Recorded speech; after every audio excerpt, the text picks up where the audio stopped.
In the heart of a forgotten village, where the birds no longer sing at dusk and the moon hides behind the trees, there lived a woman no one dared to speak of by name.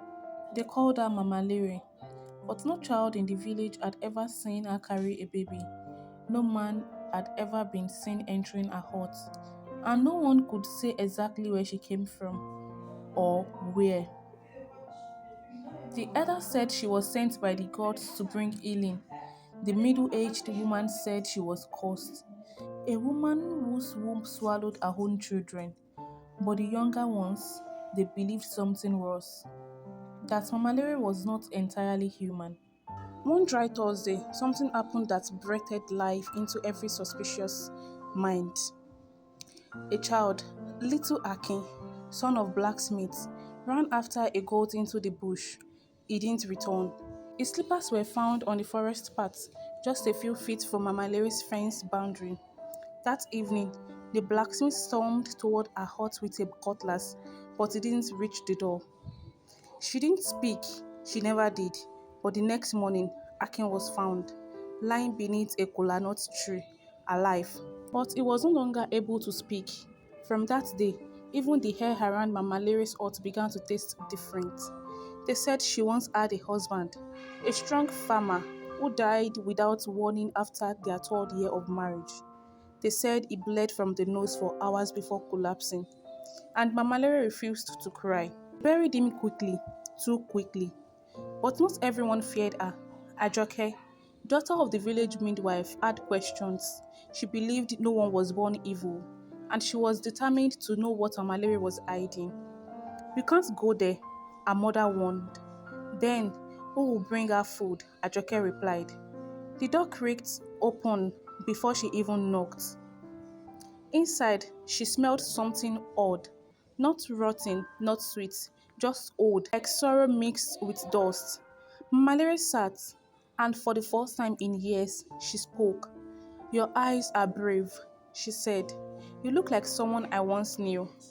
Ajoke noticed a cloth by the corner, old, torn, dry blood at the edge, and a name hand-stitched into the seam, Olamide. And so the questions grew. Who was Olamide? Why did Akin lose his speech? And why did Mama Lery whisper Ajoke's name in her sleep? After that day, Ajoke began visiting Mama Lery more often. Not because she was afraid, but because fear had given way to fascination. She needed to know who Olamide was. Mama Lery kept a journal. Inside it were stories not written with ink, but pen.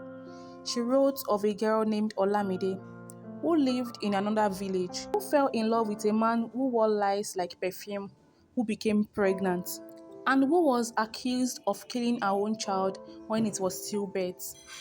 They buried the baby in secret.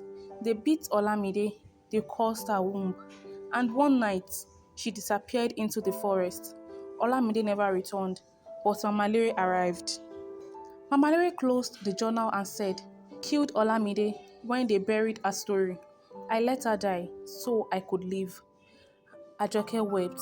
For the first time, Mama Lery did too. At midnight, they walked to the kolanut tree where Akin had been found. Mama Lery dropped to her knees and began to dig with her bare hands. Beneath the soil, a tiny cloth, wrapped in bones, and a pendant with the name Adedayo, her baby. But the forest whispered. A pregnant woman miscarried. A newborn boy in the next compound refused to cry. The elders called a meeting. They said, "Mama Lery is disturbing the dead. She must leave or we will send her away." One early morning, smoke filled the air. Mama Lery's hut was on fire.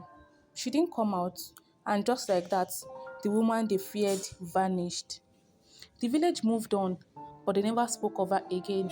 The land where her hut once stood remained bare. No grass would grow there. Years passed.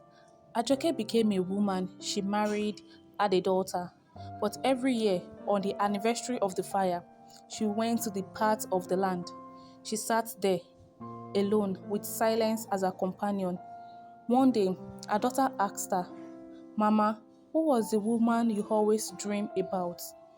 Ajoke showed her the journal, told her everything, but the girl only asked, why did they hate her? And Ajoke answered, because they couldn't control her. In that village, they still whisper when someone disappears. They say that the woman by the forest will take you. But Ajoke knows the truth. Mama Lere never took anything. She only carried what no one else was strong enough to hold. And that's it, guys. Thanks for watching. Don't forget to like, subscribe to our YouTube channel, and share with your loved ones. See you in our next video.